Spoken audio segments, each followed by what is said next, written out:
Okay, Joe, second thing to try and cook. We're going to make banana muffins.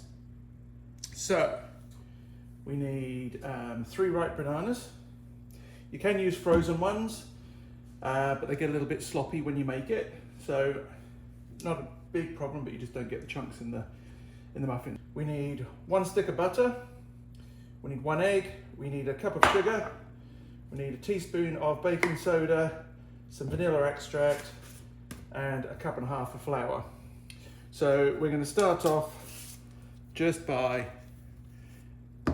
mushing up bananas.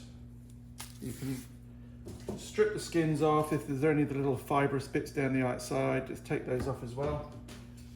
And then we're just going to mush them up. We're not going to puree them. We are going to leave them quite firm. So really, just give them a good squidge with a fork.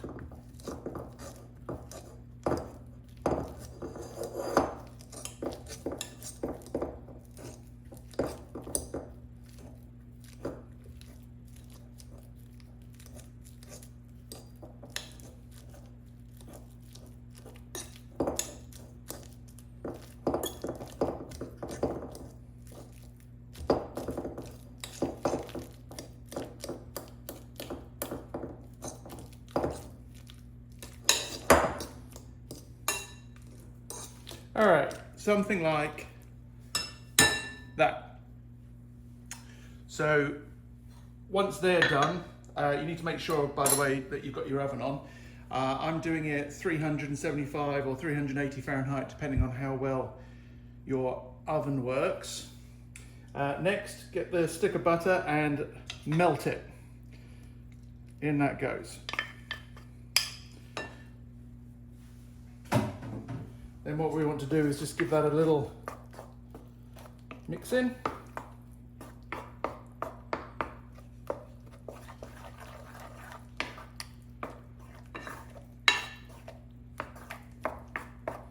Okay, good enough. Next we're going to mix in the cup of sugar, just pour it all in one go.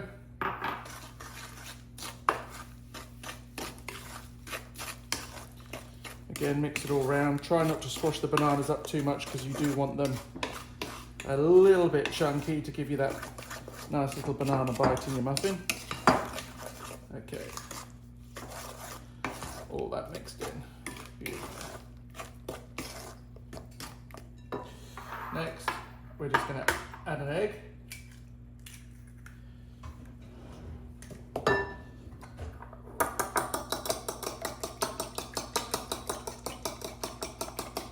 Give it a bit of a beat. Let's pour all that in.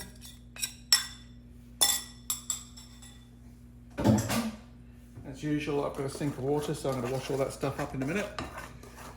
There we go. Stir in the egg. And at the same time,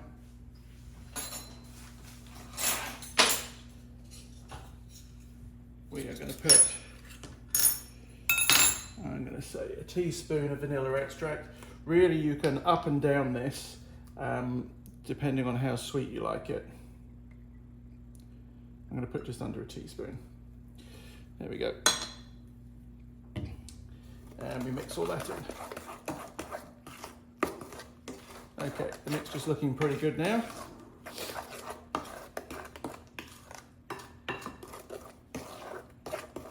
There we go. Next, we want a teaspoon of baking soda. We want baking soda, not baking powder. Actually, I'm just going to use half a teaspoon because that looks plenty. There we go, maybe a little bit more. All right, somewhere between half a teaspoon and a teaspoon. All this is really going to do is promote it rising. In that goes. And then we want 1.5 cups of general purpose flour. So, where's my half?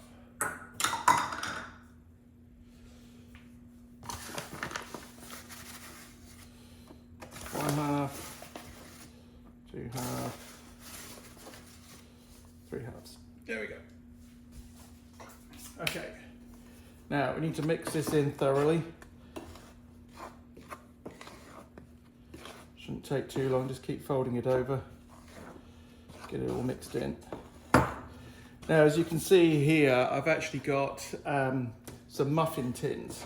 I tried this recipe quite a few times with a bread loaf, and I'm not sure whether my oven was a problem or what the problem was, but it just took so long to cook in consistency. So I switched to using muffin tins. A, good for portion control, and B, easy to freeze muffins, as I do if I've got any left over. And you can always rely on these only taking like 25 minutes to cook. So there we go. We now have the mixture ready, and we're going to start just putting it in. My hands are lovely and clean before I started, so I'm just spooning some in. That won't be enough. And you just want to evenly divide it up into 12. This should make 12 muffins.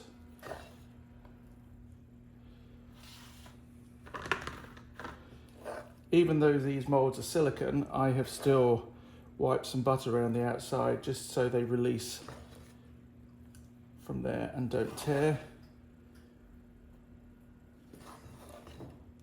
Guess old habits die hard.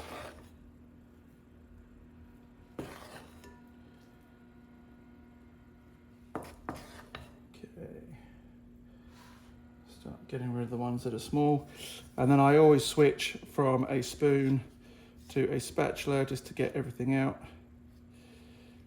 I know licking the spoon was your favourite thing, so maybe I'll leave that one there for you.